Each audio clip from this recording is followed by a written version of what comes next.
everyone, welcome to my 28-day grammar challenge. This month, I want to guide you through learning the 5 most important tenses in English. Why are they the most important?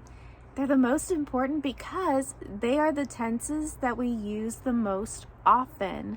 So, in order to speak English fluently, it's really important that you master these tenses, that you know them really well. So I hope you'll join me for these 28 days to learn everything about these tenses. How much you learn will really depend on you and how much time you have to study, and how much, of course, motivation you have to study.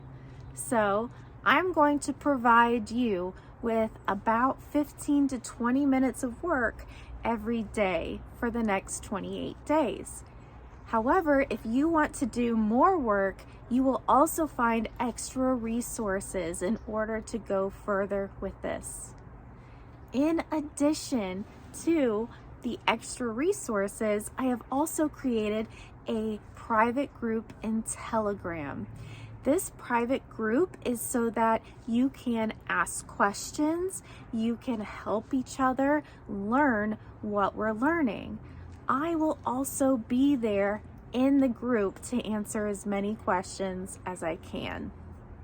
In addition to that, I am also planning on going live here on YouTube every Friday at 5 o'clock Eastern Standard Time. So for the next 4 weeks, you can join me live and we can talk about the issues you might be having, and we'll also talk about some extra exercises and do some activities.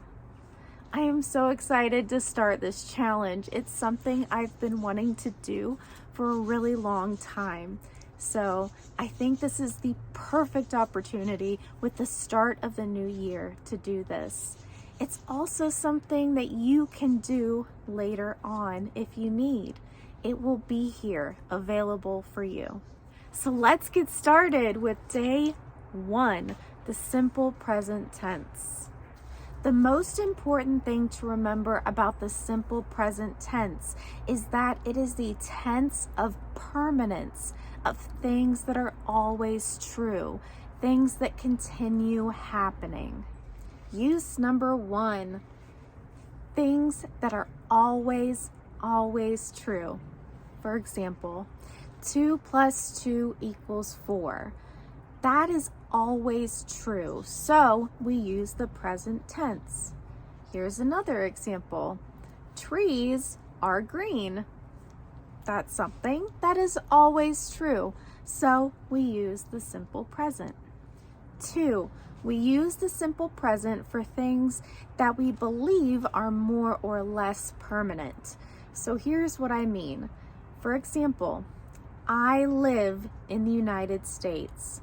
Yes, it's possible that that situation is not permanent. However, I don't have any plans to move outside of the United States right now. So I say, I live in the United States. The third use of the simple present tense is with habits. Things that we do regularly, often. For example, I eat breakfast every day.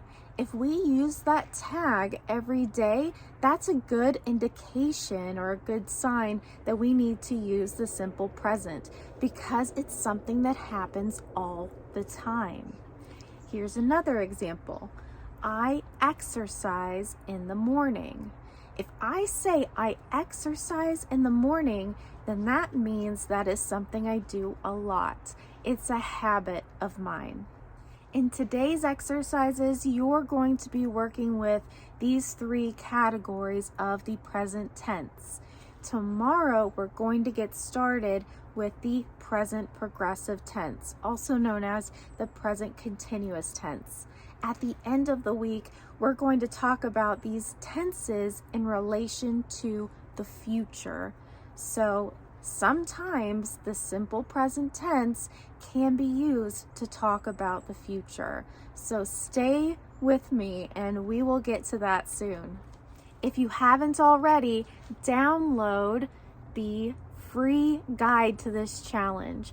I created a small book that has a lot of notes about what we're going to talk about today, and it also has a lot of extra information like extra exercises and extra resources. So make sure you download that, especially because it is totally free. Also, don't forget to join my Telegram group. You can find all that information on my website at EnglishBetweenTheLines.com/challenge. Don't forget to subscribe and also find me on Instagram and TikTok. See you tomorrow.